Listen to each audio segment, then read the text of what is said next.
2019 Vinci Ragasoka Muna. I took the COVID-19 vaccine and so should you. Let's be an example to others. Get vaccinated today and help control the spread of COVID-19. Vaccinate if you want to eliminate the spread of the virus in our place, and do not procrastinate, but rather let us vaccinate. Get vaccinated today.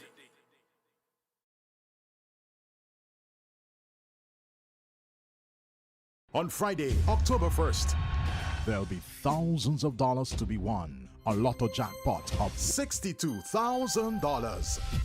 A new home, car, or that college education. Lotto, you have to be in it to win it. Next lotto jackpot, $62,000. More jackpot money, more reasons to play this game. More money for way. Super 6, a bigger jackpot game. Super 6 is back. This Friday's jackpot, now being drawn at midday, is $200,000. More jackpot money, more reasons to play this game. More money for way. Super 6, a bigger jackpot game.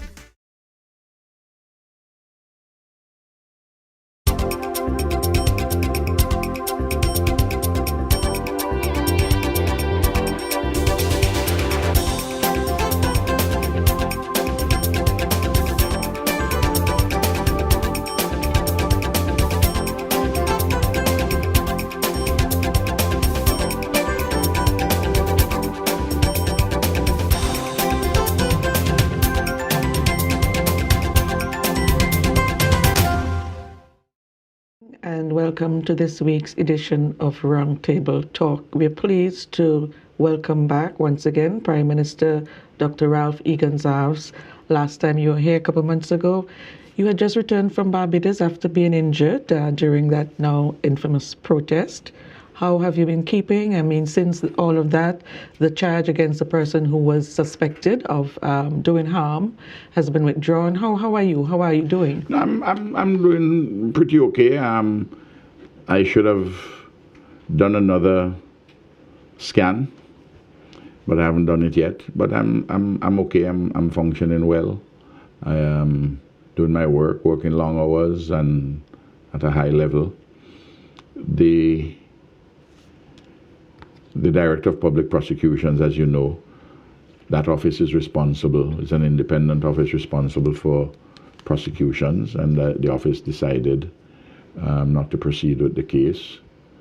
There are usually two tests which they use whether to determine whether a case goes forward or not. One is the quality of the evidence, whether the evidence reaches a particular threshold, and that's the first consideration, and second one, public interest considerations. And the DPP made her decision, and that's that. I understand the case of actually throwing a missile, as distinct from throwing a missile which wounded me, but just throwing a missile. There's a charge to that effect, I understand, which will be heard in January. So there that is, and the only thing is that my hair's grown back, but the actual spot where I got the blow, the wound, hasn't grown back quite to the same degree after they had shaved it now. Okay. But it's getting there. All right, and you're good. I'm good. Okay. I'm good. I'm fine. Right. I'm going fine. Okay. Today. Today, for instance, I got up very early working. Usually get up 4:35 in that range. I'm working all day, chairing cabinet, and I've just left cabinet. Went home, changed a shirt to come back to meet you. That's it. So talking about cabinet, I know that there are some important issues discussed today. One of which was whether or not teachers would be classified as frontline workers. Frontline workers. Yes, on the basis of the advice which we have received, including advice from the medical authorities, those on the Health Services Subcommittee of NEMO, it was decided to put in these regulations to include teachers as frontline workers, teachers and those who working at the schools, the cooks and so on, everybody who comes in touch with children, students. The basic reasons for this. First of all, we know there's an uptick in the number of persons who are contracting COVID. The positivity rate is in excess of 10%. The last positivity rate is a number close to 17, I think, last evening's number. So if you look at the period over the last 10 days, 2 weeks, the numbers are rising. And we had an 8th death today, a former Coast Guard officer, police officer, who had reached the rank, a good human being. I know him, Mr. George. He died of COVID. In fact, that's now the 3rd policeman, well, the 2nd really, Officer Thomas, who is also a very good man from South Central Windward. His wife, also a very good person, good human being. I know Thomas quite well. So that's 2 police officers died from it. And there's a 3rd one who the verdict was that, the assessment was that he died with it, not necessarily from it. But there were 12, just over a week ago, there were 12 deaths for a long time. In just over a week, we have had 8, almost 1 a day. Now, that's serious business. And the positivity rate has moved from under 5%, some cases going down to as low as 1%, below 1%. So now it's galloping in the teens. As I mentioned, the last number was 17 point something percent positivity rate. That is to say, the number of persons tested positive in relation to, as a percentage of those who you tested. So there was that, the epidemiological situation, the way in which the numbers are rising and all what's happening around us. Secondly, the fact that we have a number of young people, students, who have been contracting COVID. And parents and teachers have been calling, and the general public, for us to include teachers. And on balance, it was decided, yes, given what is taking place. And of course, this decision is for the time of an emergency, the public health emergency. The regulations which we are bringing have a life during the period of a public health emergency, during the time of this pandemic. And when the pandemic ends, hopefully it will end sooner rather than later, that the life of those regulations would expire when the public health emergency order is revoked by the Minister of Health. Now, among the teachers, among the secondary school teachers, I've seen some numbers, maybe 1/3 of them vaccinated. A school like the grammar school, for instance, I was really surprised to see that of the 57 members of staff, only 5 are vaccinated. St. Vincent Grammar School. St. Vincent Grammar School, as against St. Martin's, where the numbers I've seen, all of them are vaccinated. So you have these extremes. A lot of schools are in between these extreme points. Then, you know what we had first? We had made a decision, and it was going to be implemented on April the 12th, that on that day, that Monday, that you would present either your certificate of vaccination or a PCR test, or you couldn't come onto the school compound. Now, the situation has changed. And apart from the uptick, you're now having the variants, the Delta, the Gamma, and the Mu. These are more easily transmissible ones, and the Delta is rampant in the country. It's people tend to forget that this virus needs a host. The host is a human being, and the virus moves because the human being moves. And you come in contact with one another, and it's easily transmissible. This particular variant, and it's more serious. It can make you sick more easily. Look, we have at the moment 19, 20, 21, the number varies out at the Argyle Isolation Center. It has maximum capacity for 23. There are 3 rooms which are reserved for some particular kinds of cases and the like. And as you're saying that, someone is asking if there are any plans for setting up a field hospital if matters escalate. Okay. And how will this be staffed? I will come to that. We have the female medical ward. We have had to move the patients and converted the female medical ward at the Milton Cato Memorial Hospital into a COVID ward. That's just a week ago, and you have, I think, 11 or 12 patients on it.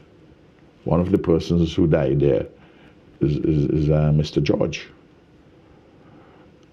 So this is, and Mr. George was just 60 years old.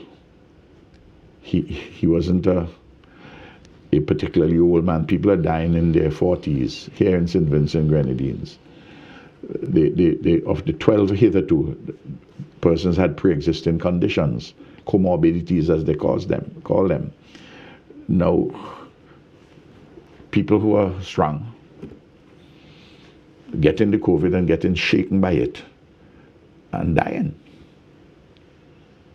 You still have persons with comorbidities dying, but 41 years old, 46 years old, 60 years old, and people who, as I say, are healthy people, and they get struck down with this, and they deteriorate fairly rapidly. So that was one decision which was made today. Hopefully we will get these regulations with all the various little amendments which would be made to the draft, and that draft was already published. Incidentally, that draft was published, Teresa, 2 weeks before the deadline for submissions on the 4th of August. And within the deadline period of 2 weeks, one organization, the Nurses Association, individuals sent in submissions, but one organization, the Nurses Association, sent in submissions. And the team which we have put together met them. The technical team, including the legal personnel, draftspersons, people from health, people from the Ministry of the Public Service, the Chief Personnel Officer, to discuss all people's issues, concerns, and the like. And on the 16th of September, the Public Service Union sent in their comments, which was 3 weeks after, or 2 weeks after the deadline. 3 weeks, yes, more than 3. No, 4th of August, 5 weeks after the deadline, really. Because I got my copy on the 17th, but it was dated the 16th. Okay, we'll take our first break and come right back to continue the discussion. Back in just a moment.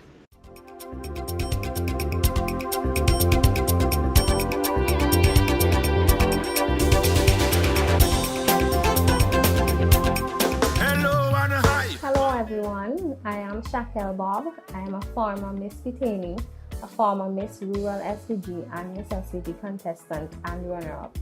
I'm a lawyer by profession, but a pageant lover at heart. Do not let the negatives prey on your mind, because a stitch in time saves 9. So, it's COVID vaccination time. Get vaccinated today to reduce the impact of COVID-19 in St. Vincent and the Grenadines. And I urge you, Get vaccinated. It is safe and it is effective. Stop the spread, help the fight, and make the choice that is right. And let us unite and do the thing right. More jackpot money, more reasons to play this game. More money for way. Super 6 a bigger jackpot game. Super 6 is back. This Friday's jackpot, now being drawn at midday, is $200,000. More jackpot money, more reasons to play this game. More money for way. Super 6 a bigger jackpot game.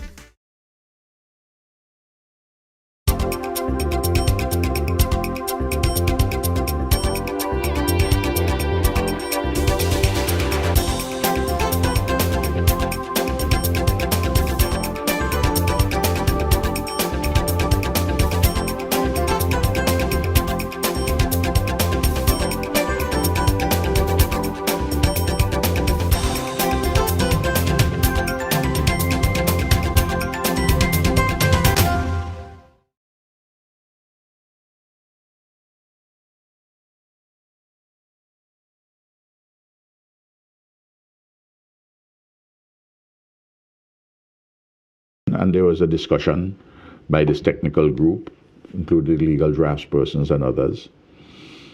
I got a report. In fact, I had a discussion with the team on Monday the 27th. And on Monday, that's the day before yesterday, I gave instructions to the team to have meetings with the teachers union and the Police Welfare Association, though they didn't submit memoranda. I thought that as organized entities within the public service, broadly speaking, that we should get their views. Their views may not be any different than those of the Public Service Union, but it's important still to meet them. And one meeting is taking place tomorrow. I've been advised, and another on Friday. On Monday next week, I have a winding up meeting with that technical committee, then I report to Cabinet. Next week, Wednesday, with all the necessary inclusions arising from all the discussions. And there were individuals who sent in memoranda too, and discussions involving other persons who gave of their views on the telephone of this or that issue and the like. So I fully expect next week, Wednesday, that there will be a decision taken for the publication of those that statutory rule and order. They will be published maybe by Friday next week. And then, from the time it is published, it takes effect 1 month hence. In other words, you give persons enough time again to go and take your vaccine. If you want to get a medical exemption, you can do it in accordance with the regulation, which is one of the doctors approved by the medical officer of health,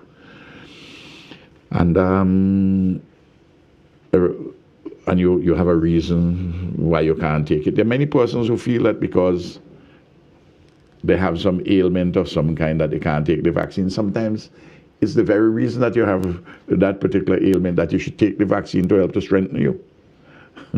But those are things which are the doctors determined, not doctors who are anti-vax or who just want to create any confusion, but the doctors who are approved by the medical officer of health. Now,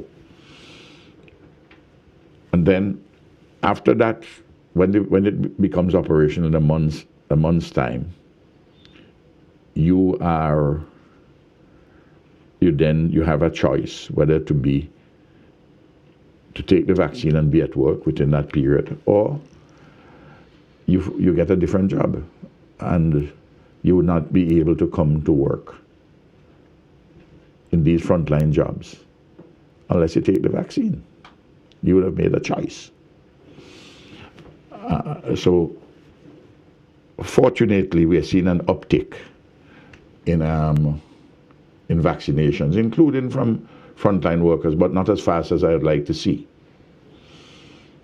If you notice the manner in which we have done it in a very logical, layered, proper, structured manner with full consultations.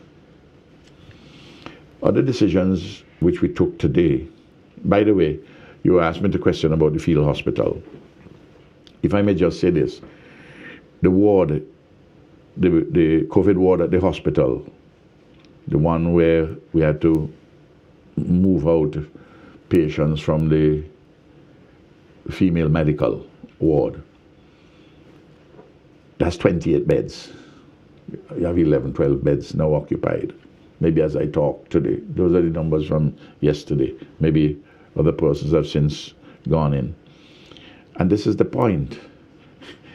You deny, when you don't take the vaccine, and let's face it, this is now largely a pandemic of the unvaccinated. And the vaccines are available for you to get free of cost. If you don't take the vaccine, you're more likely to get COVID, and more seriously, not only more likely to get it, more likely to get sick, and more likely to be hospitalized if you're unvaccinated, and you're more likely to die than if you're vaccinated. Those are the facts. They're not disputed at all. You may find an individual case where somebody who is vaccinated who gets the COVID. Well, that is established, that is still possible. The vaccine is not 100% foolproof, but it is 90-something%. And all the persons in St. Vincent and Grenadines who have died are unvaccinated. All over the world, 90-something% of the people who died are unvaccinated.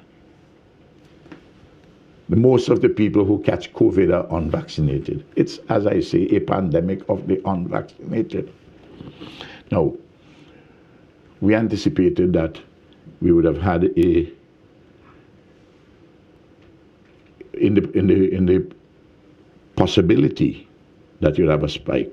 We anticipate that the person who asked that question is clearly a very intelligent person, maybe somebody who is a professional in the medical field.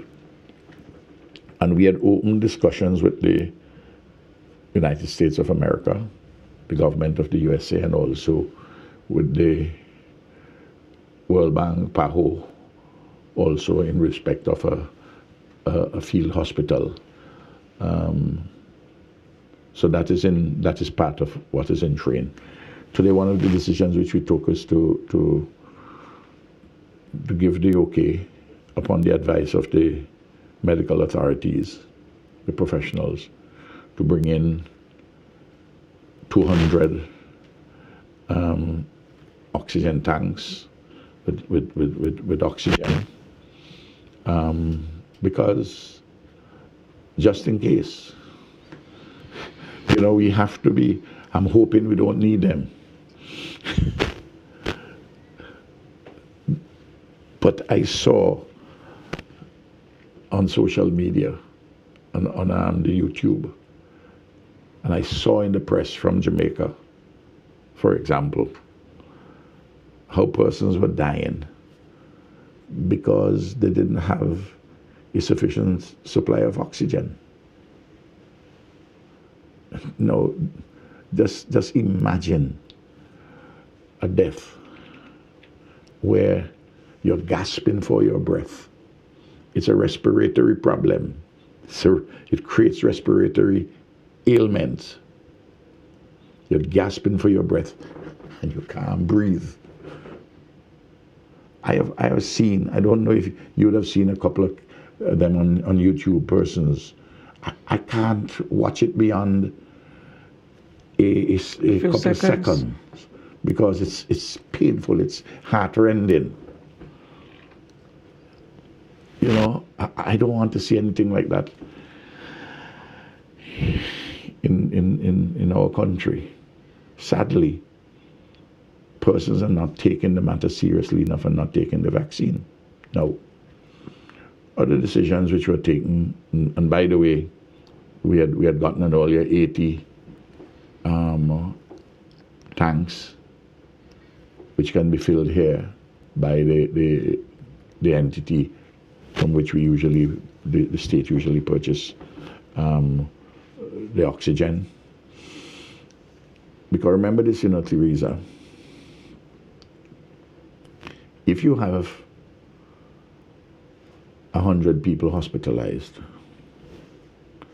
needing oxygen, that's really 200 tanks you need.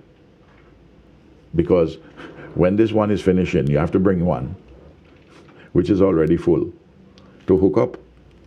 Mm-hmm. And you take that one and you get it filled. And they have the capacity at this particular plant to fill 50 per day in St. Vincent. We also today had an examination, and the Minister of Finance and the Minister of Health will conclude the discussions and advise me. We may have to purchase another facility and work out with the private sector entity as to how they manage that in addition to whatever they're managing. Now, person may say, well, Ralph, you might be a bit over the top here, but we have to prepare. I rather be over prepared than underprepared. And you don't know where the trajectory is leading you. I mean, Grenada in the first week in August had 1 death. Then now I think today they told me it's 143. St. Lucia had just a few. Maybe that's a number like us, maybe in the region of 20. St. Lucia is now 195. As of yesterday or day before yesterday, I was advised. Barbados is 69. It's a horrendous thing, and we mustn't take chances with it. It's a serious disease. I've said that from the very beginning. But now these variants are worse than those originally. So if people talking about January, we had 1,040 persons, active cases. They were, as what you may call the garden variety COVID. This is now, they're going through the Greek alphabet on us. The Gamma, the Delta, the Mu. And these are more easily transmissible. We take a second break and come back. There's some questions that people have been asking, yes. So we talk about and I'd like to talk about what we made in relation to the schools, decisions for the schools. Definitely. We'll be back in just a moment. I'm Pete, band leader of Lynx Mass Band, Band of the Year winner 2019. I'm urging you to practice proper hand washing to curb the spread of COVID-19. When you're able to wash your hands, use soap and water to clean your hands thoroughly. Get vaccinated today. Protect yourself and be responsible. To me, and I urge you, get vaccinated. It is safe and it is effective. Stop the spread, help the fight, and make the choice that is right. And let us unite. And on Friday, October 1st, there'll be thousands of dollars to be won. A lotto jackpot of $62,000. A new home, car, or that college education. Lotto, you have to be in it to win it. Next Lotto jackpot, $62,000. More jackpot money, more reasons to play this game. More money for way. Super 6 a bigger jackpot game. Super 6 is back. This Friday's jackpot, now being drawn at midday, is $200,000. More jackpot money, more reasons to play this game. More money for way. Super 6 a bigger jackpot game. Okay.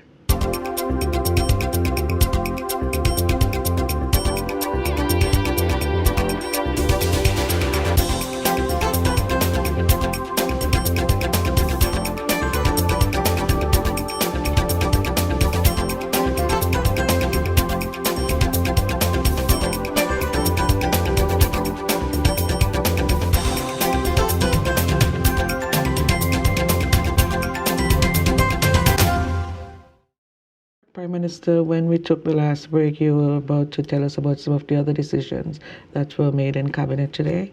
Well, we considered today a very detailed report, which was presented by Minister King, Curtis King. It's 20-odd pages, called Proposal for the Reopening of Schools 2021-2022. We have accepted the three and had a lot of discussions on these. And present at all the time in these discussions also were the Medical Officer of Health and the Chief Medical Officer, and of course the head of BRAGSA, because in addition to the officials from the Ministry of Education, that is to say the Permanent Secretary, the Acting Chief Education Officer, and Mr. Joseph Green, who deals with the furniture. So, as you would see, we had all the relevant professionals involved with us with Cabinet. Of course, the Director General of Finance and Planning is always there to advise us. And we decided that on the recommendation of the Ministry of Education, and that recommendation came out of discussion with all relevant stakeholders, that as of Monday the 4th, for the 2 weeks, we would do online virtual teaching and learning. So we spent a lot of time on how the program would be rolled out. That is to say, teaching and learning, and I'll come back to that. After the 2 weeks, we would do blended teaching and learning. That is to say, a mixture of face-to-face and virtual, depending upon the epidemiological situation, how the situation is with COVID. And of course, lastly, when we have more people vaccinated and we have the generally speaking, and the teachers vaccinated, and when we have the everything in place, you have less positivity rate and all that. And when the medical authorities say, well, you can go back and do all face-to-face. But even when you do all face-to-face, there will be elements still, obviously, of distance learning and teaching. So for the next 2 weeks, as of Monday, it would be virtual, it would be online teaching and learning. Now, we have had some experience as to which platforms are the better ones and which ones the teachers have been trained in. For instance, the Microsoft Team. I understand some people use the Google system, Google School. But the one which most of the teachers have been using, I'm told, is the Microsoft Team. Look, all the teachers know what I'm about to say to be true, because I've had it said to me by the Ministry of Education officials. Parents have spoken to me about it. Teachers have spoken to me about it. That there are many teachers who did heroic work. They had real-time instruction with the students, beyond the call of duty, kept in touch with the students and with the parents, did all the reports, did all the giving assignments, correcting the assignments, following up with advice, did excellent work. At the other end of the spectrum, there's some teachers who did very little. I understand some did no more than a quarter of an hour a day. They give the instructions on their cell phone. I hope I'm not caricaturing it, how I get it. Students, you will read chapter 2 And at the end of the chapter, you'll see some questions. You can do those assignments, and this is what it is about. Tomorrow they come. Children, students, did you read chapter 2? If you read it, you can do a revision of it and move on to chapter 3, and so on. Very perfunctory, really. That's not adequate, because what is required for the proper instructional time, you have to put aside at the primary school level live, real time, minimum of 2 hours with the primary school and 3 with the secondary. But you have to archive, archive, you have to prepare things. You have to store them and say to the students, here's where the material is available for you to look at. That if I had a session with you and you didn't quite understand it, it is saved. You can go back and deal with it here. Or for the next week, this is what I'm doing. These are things which I'm going to record and leave. There's no question then which you're asking, but you'll have other real time when you could have questions being asked by the students and answered. And the platforms, I've been advised, people can enter them. The parents can enter the platforms to see how the teachers are doing. Of course, the parents would have to make sure that they're circumspect, they don't curse teachers, because this is a different kind of a program. Look, if we do not get this online during the time of COVID right, and even when we get it right, there are going to be inequities and disparities between students from those families where the parents are taking a great deal of interest for all kinds of different reasons. Usually parents from not disadvantaged socioeconomic groupings. And if education is supposed to be an instrument, and the face-to-face teaching is a modality for bringing greater equity between students from different socioeconomic groups and enhance their life chances, if there's unevenness in the delivery and the reception of teaching, learning, we are going to see greater inequity, and some of the gains which we have made in the education revolution could be in danger of being rolled back. And we will see the consequences of this for the society and for individuals in 5, 7, 10 years' time. You're fearful that yes, is a possibility? Yes, this is why today I interrogated the people in the Ministry of Education thoroughly on this, because I want to make sure that we have elements in this online program, and that the parents must also be engaged in a real sense, and we do not have great unevenness. And in some cases, I believe that rather than just saying you teach, you go online from home. You can go to school as a teacher and go online from the classroom subject, of course, to the internet facility, the connections and all that. And those are things which can be checked easily.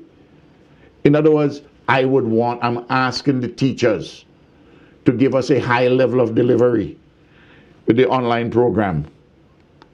I'm asking the Ministry of Education, and I've checked with them, how are these teachers monitored?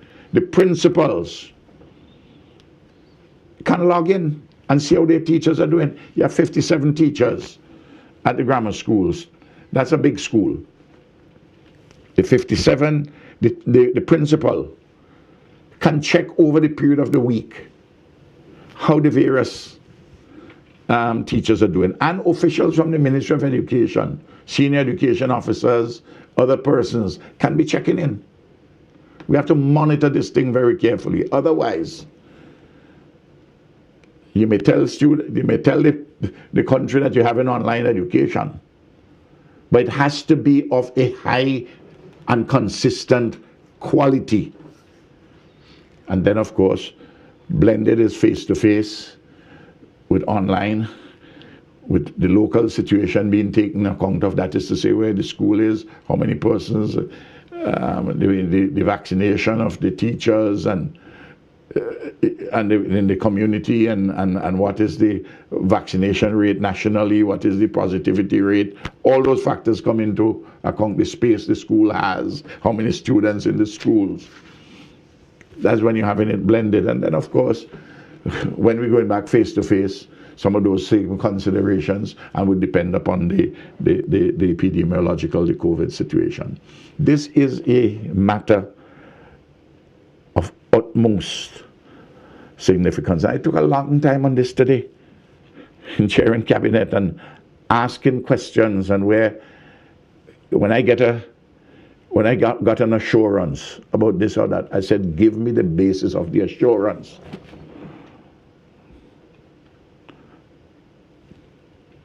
Today, we did a lot of good work in cabinet, and I have to keep an eye on, as the Prime Minister, to see how this thing is going.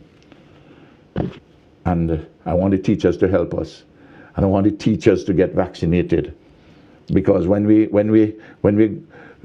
both as an example and in going back, it would help us to get back to face-to-face teaching much earlier. Please, I'm asking you, I'm begging you. We'll take our final break and come back and talk about vaccines and vaccination. Yes. We'll be back shortly.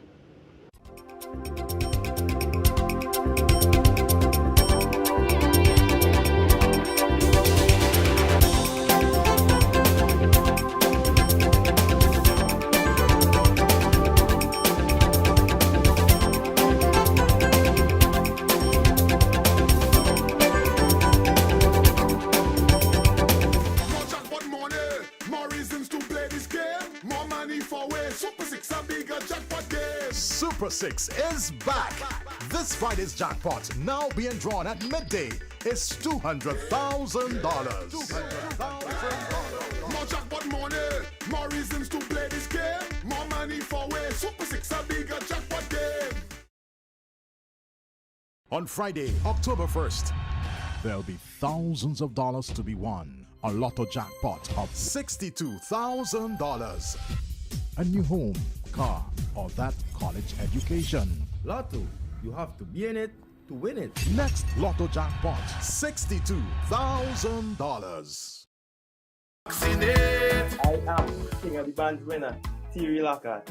I am urging you to practice social distancing to prevent the spread of COVID-19.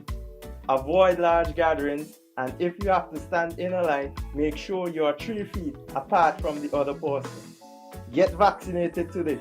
Protect yourself and be responsible. And I urge you, get vaccinated. It is safe and it is effective. Stop the spread, help the fight, and make the choice that is right. And let us unite and do the thing right. Man and woman, let us join in the fight.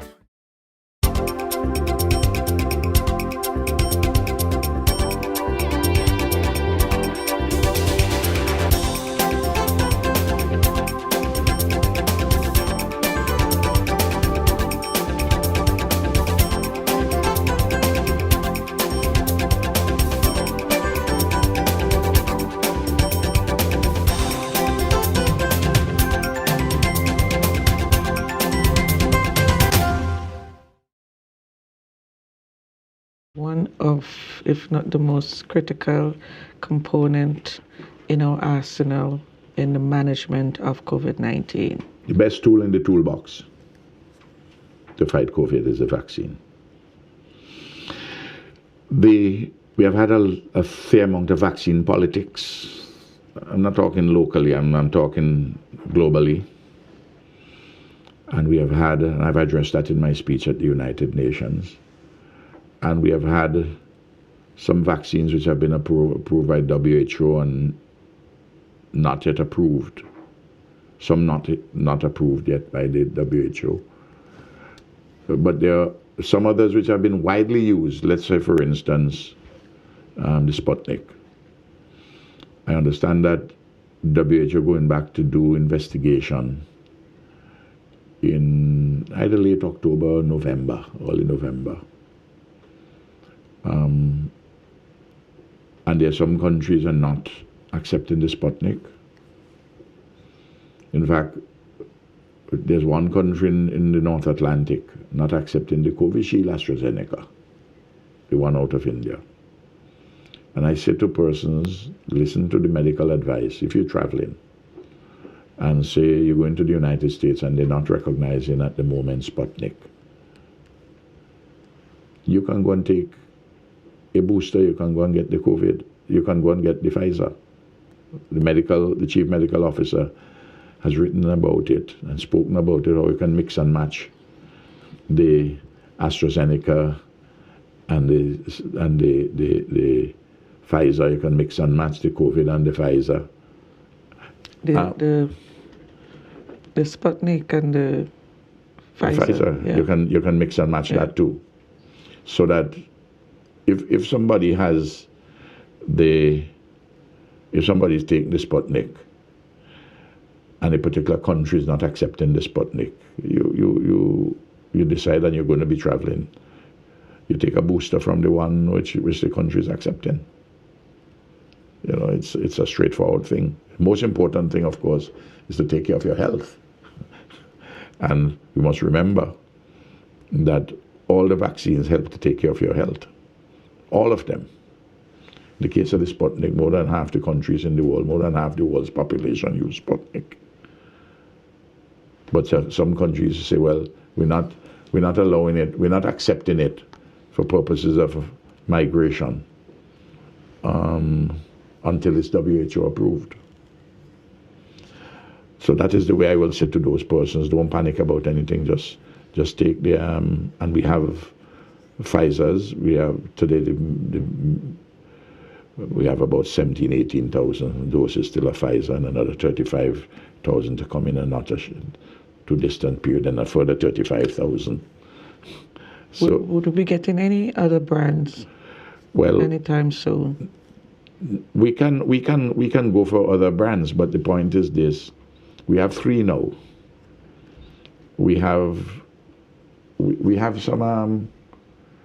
We got some AstraZeneca out of the United Kingdom, and they're expiring shortly. So we have vaccines. So that's what I will urge persons. Take what is available. But if you are traveling and a particular country is not accepting a particular vaccine, for instance, Covishield out of India, which a number of persons took, Covishield AstraZeneca, is WHO approved. But for some reason, I read that the United Kingdom is not approving, not accepting that for coming in. I mean, that's unfortunate. And India is up in arms about that, because the same vaccine, as I understand it, they're produced in India. So I say there's vaccine politics also globally.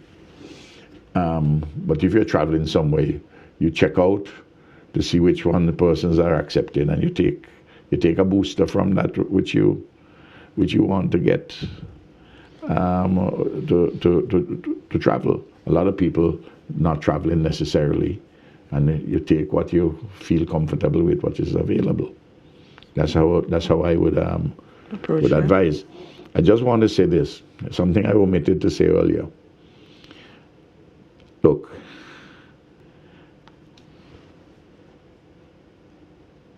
persons have to be careful that even when they don't get particularly sick, that you can have what is called long COVID. You can get, your lungs can be scarred. The wall around your heart can be hardened, stiffened. You can have health problems on ongoing kind. And I've been reading reports by medical practitioners. Over 1/3 of persons who get COVID, young people, suffer from long COVID. You feel you get better, but you ain't quite better. Because as time goes by, you see problems which you develop with your scarring of your lungs or matters relating to your heart. So you have to be very careful. We know a lot more now than we knew earlier about this virus, you know. That's true. And the virus is mutating, and the science is catching up with it and seeking to catch up with it. So I think that all these things are very important to bear in mind. In the meanwhile, I just want to say that there are a few, we have in schools, we have about, the last number is 65 persons in 5 schools remaining. And we're seeking to address each of those schools. So those schools, hopefully, we can get the persons out of them within the next few days, so that over the next 2-week period, those schools, we'd start from scratch doing their repairs. Some of them, you don't have so much repairs to do, but some a little bit more. For instance, Kingston government, they have 3 persons in there, but they had a COVID case. And so that has to be resolved. In Bible Methodist, you've had a few COVID cases currently.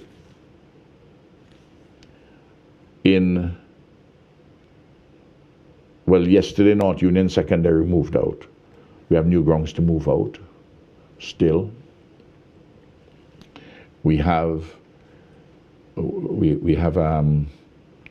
big one which remains with 21 persons, and you ask me why I have these numbers. I live these numbers. I track them because I'm interested in the movement of every person. Maybe the public servants and those responsible get fed up with me. You know, I say I haven't gotten the report for today. I haven't got it yet. What's happening? J.P. Eustace Memorial. They have 21 persons. About 14 of them are very elderly persons with particular problems, and we're renovating fairly quickly some facility temporarily before we put them at another facility in Orange Hill, because the facility where we have to put them in Orange Hill, we thought, at least the technical persons thought, that the work could have been done in a shorter period of time. But when they took off some of the galvanized, the change, and they see the condition of the roof, it's a different ball game altogether. So some of these things happen, and we just bear with them and go with them. Housing program repair is continuing. The 27 structures up in Orange Hill, they're up. We have to put in toilets, and we have to put in the electrical works. We have to do other services to be provided there, maybe another month, 5-6 weeks. They'll be ready?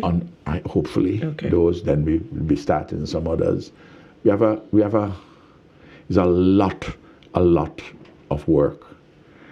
And Bragsa is doing heroic work, but we need more personnel in Bragsa, and we need more quality persons, additional quality persons, to help with managing below the level of the CEO, the Chief Executive Officer, to do certain things. But we're working actively on those matters. Orlando Brewster is doing a good job in housing, very enthusiastic, and we are on different fronts. It's amazing the amount of work which is being done, and we have to manage the fiscal situation very carefully because we are not opening as fast as we should be opening. We never close, but I'm talking optimally. But we can't shoot ourselves in the foot by not taking the vaccine. We can't do things internally. So James, I tell you, he made a fantastic presentation on Sunday on WFM program. And this thing about, he lined up squarely. He said, listen, what Ralph is doing is what every other government, serious government in the world is doing. So, you should line up with that. And he gave a very good story about, persons say that if you give somebody a choice, as we have given to the nurses, the doctors, and so on and so forth, if you give them a choice, he said he understands that as choice. You can't call that mandatory. He says, I know what mandatory is. He said, when I was a boy in Belmont and we're picking up mango and we eating mango, we ain't washing them. So when you eat them and then they have things on them at the end of the mango season, your parents or your grandparents would want to make sure you're cleaned out. So he said, well, his grandmother, who was in charge of him, because his family had gone to live in St. Lucia, she put her bow leg wrong on him and hold him down and put the she hold me tight and she put the castor oil down my throat. She said, that is mandatory. He said, none of that is being done. People are being given a choice. You take it, you work in this job. You don't want to work in that job. Well, you don't want to take it, you work somewhere else. It's a beautiful example and a beautiful description by an old-time politician as to what mandatory means. I have given several other examples, but I love that one. And by the way, I want to say to the doctors, there are two things I want to say to doctors. First of all, there are many doctors in the public sector and in the private sector who are telling people, if you want to go and take this vaccine, first of all, commonly we check you out to see whether you should take the vaccine. Look, stop it, because all you're doing is trying to get money from people. I want the people to know that the nurses who you are going to, they can check you to see if the questions they would ask you would be sufficient to know whether you should take it or not. So don't go and waste your money. The second thing I'm saying to you in taking the vaccine, there are doctors who are anti-vax. And for all kind of other reasons, telling people not to take the vaccine. This is unprofessional conduct. There's a Medical Officers Act, There are standards. And we need to update that law and make it modern. Because there are some doctors who graduated 5 years ago, 6 years ago, 10 years ago, 15 years ago. The last book they ever read in medicine is when they finish medicine. In other countries, including in the Caribbean, you have to show, to continue your registration, you have to show that you have attended certain courses online. You subscribe to journals, Teresa. And are current. Yep. And you're current. You're current. Some people, because they name doctor, that they think that they can have the ordinary man get bamboozled by that. No. Those days are long gone. And the representatives, as representatives of the people, we have to listen to what people are saying. And people are making complaints. People have come to me and tell me many of these stories. And they're telling me with such authenticity that their telling is compelling. I am asking everybody, take this vaccine. Tomorrow we go to Parliament. I don't see anything controversial tomorrow in Parliament. We have a public service management bill, which is basically putting in legal form many things which already exist, like, for instance, naming the cabinet secretary as putting in legal form the tradition that the cabinet secretary is the head of the public service and not the director general of finance and planning. But there's always been some debate on that. Formalizing the cabinet, the committee of permanent secretaries who do certain things chaired by the cabinet secretary, formalizing the position of the personnel department, putting into legal form in statute law to have the CSOs, the civil service orders, to make them regulations, because what you have governing the civil service are the Constitution, the public service regulations made under the authority of the Public Service Commission. And there's been some discussion as to to what extent are the CSOs fully incorporated into the law of the land? Do they govern just internal arrangements? So they're going to be made full-fledged regulations. Okay. In other words, existing things, we're putting them in order. Okay.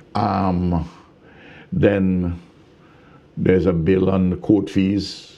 The Chief Justice is spearheading, because we're going to do a number of things online. A law dealing with business names, registration of business names. And on Tuesday next week, we will do the supplementary appropriation bills and supplementary estimates, which came from special warrants, which had already been dealt with and the money spent, but that is for the approval under the law in Parliament. So I don't think, though of course, you never know with the opposition. We have, they may create controversy or where there is no controversy. Yeah, well, but I'm ready for everything. I'm an ancient warrior. Okay, and they're giving me the signal that I have some more minutes. I have 5 more minutes. We have 5 more minutes. Hallelujah. Hallelujah. Go for it, my dear sister. So some people are asking some questions. Are we getting the Cuban vaccines? And yes, how soon?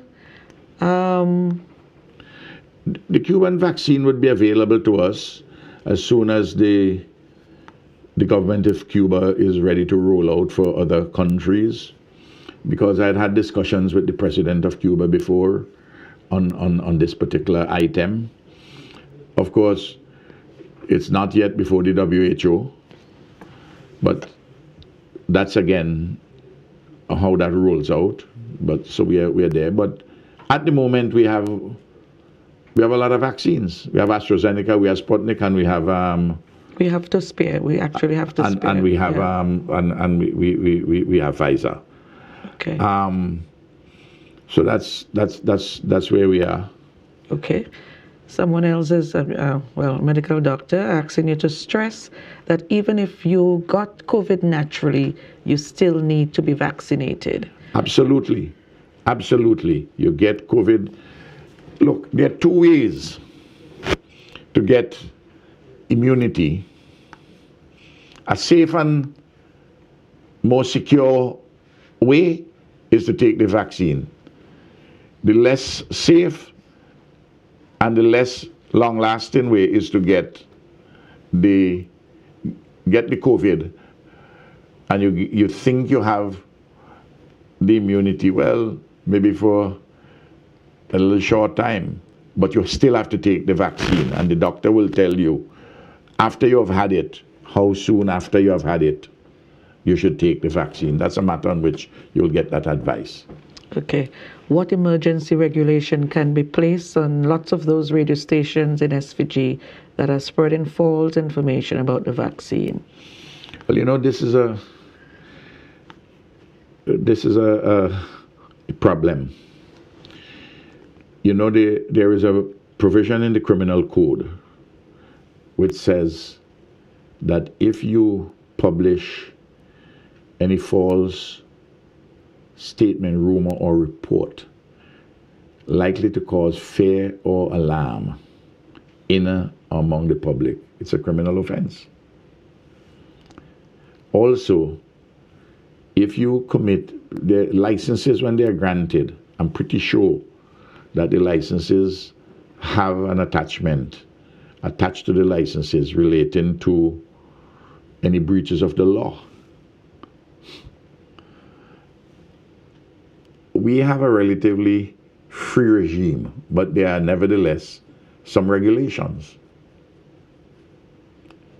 There are some persons who believe that once you have a mouth, whether it's on a radio station or on a political platform or wherever, you can talk anything you want. That's not the case at all.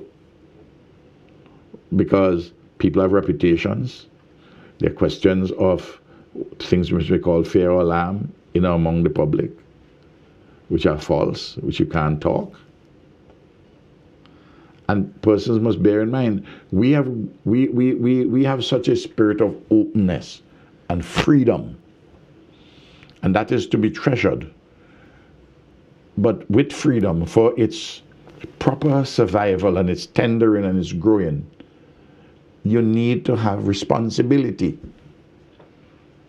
And some persons on the radio just don't have any sense of responsibility. Just like, look, I tell people, all the years I involved in protests in this country and elsewhere, I never yet tell a policeman, policewoman, where you policing this thing for? Disobey the order of your superiors. I'd always say to the policeman, if you consider that I'm breaking the law, arrest me, I'm prepared to be arrested. If you think that what you're doing warrants that, you understand me, Teresa? Because you don't get yourself arrested for something which is flimsy. If it is something which is fundamental, if you're involved in civil disobedience. True. And there are some people, they want to do everything and break every single law and to behave in a disorderly manner. And police mustn't tell them anything. And when the police tell them anything, they go and tell the police, disobey your superior. You know, that's a criminal offense, you know. Under the Police Act, it's causing disaffection among the police. It's an offense. It's not in the criminal code, but it's an offense in the Police Act. There you go. And I say that because I've seen videos with people encouraging the police not to obey their superiors. Man, we knock down the thing, man, we bother any that for man, we bother disobey the fellas who tell you, you know. You can't do that. That's as simple as that. You do that. That's a criminal offense. Causing disaffection. Maybe some person's hearing that for the first time, but that's an offense. Okay, and someone was saying, taken into consideration the constant interaction between bus drivers and bus conductors, But the government of St. Vincent and the Grenadines, I suspect they're saying, consider classifying them as frontline workers. Well, what is happening? There are already regulations, dealing with bus drivers and conductors. And I don't think the police have been enforcing those regulations, those laws. So enforcement is an issue. So enforcement is an issue. In fairness to the police, oh man, when you have a lot of things they have to do, a lot more obligations imposed on them. And when they have 3-4 stations, one person in them get COVID, the whole station has to close down, And other persons have to that's one set of police out of the way. Can't work for 5 days, 7 days, depending on the period, how all this problem is sorted out with the doctors, with the testing and so on and so forth. But where we have, I asked the chief medical officer today to send a letter to the religious denominations, because some religious denominations or some pastors are overdoing it with the funerals. The funerals becoming, some of them, an excuse for a bolo. Where's the bolo? For jumping up on the road with a whole set of boom drum and so on and so forth. I love boom drum music. But at the time of COVID, keep the numbers down. Keep them down. You have to help to self-regulate also. You have to be responsible within the protocols which are being asked to be enforced. So I don't know, when a person is preaching, the first thing comes is that person is a person of responsibility. He holds himself out, or she holds herself out to be a person of God. Well, that brings a sense of responsibility.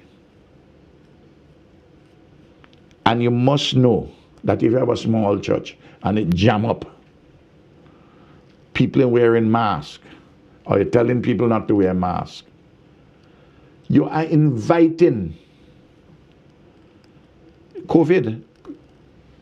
And when you have a funeral, I understand the issues here. And I understand how people feel, and I myself too have felt like that. But in the light of the mutation of the COVID vaccine, the COVID virus, with the Delta and the Gamma and the Mu, look, you're playing with your life when you go and jump up in this manner. The same thing that when you go to the bars or the restaurants. The other day I went to Mexico, They had an official dinner the night we arrived. I was very happy that the Minister of State and the Minister of Foreign Affairs, KMP, was there. I say, you mind representing us at the dinner? I had all my meals in my room, because the less time out I had doing the work on behalf of the people, but doing just what is essential for me to do. I didn't go to the UN General Assembly this year because the United Nations encouraging us to come. But when I read the documentation coming from the US authorities themselves, you read between the lines, look, we'll prefer if you didn't come. The information sent to all governments now. So I have to make a balance. I have bilaterals. Are those persons who I have going to have bilaterals with, are they there? Okay. So you make your judgments, because we all have to be careful while we're functioning still in our various capacities. There are people who say to me, you almost do like when you're all going to vote. Go out and ask people to take the vaccine. I say, I think anybody in this country hasn't heard my voice about taking the vaccine. It's every day on the radio almost. I say, you want me to go face to face with a lot of people, even though I'm vaccinated, for me to get the COVID with the kind of virus which is going around? Because you're engaging, but you have to be careful that your engagement be circumspect and in some cases limited. And in relation to the hotels, you're not going to have a return to normalcy until the people who serve in the food, people working in the kitchen, and so on.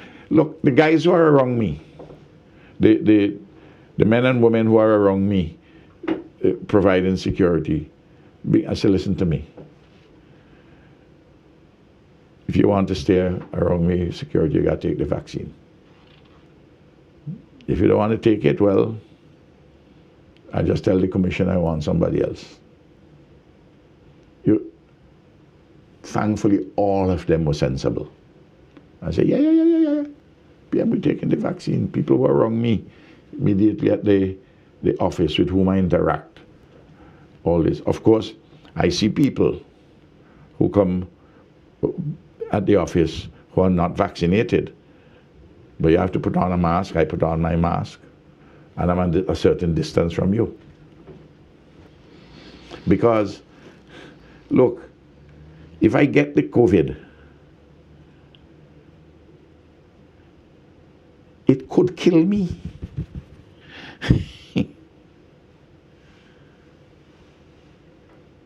If Ralph gets the COVID and I don't have any underlying, I don't have any comorbidity, but if I get it, at my age, I'm in a vulnerable group. So you will take the necessary precautions, indeed. No, look, you know me. There are times when I may make a mistake. My yard may slip. But it's on my, with this gamma and delta and mu,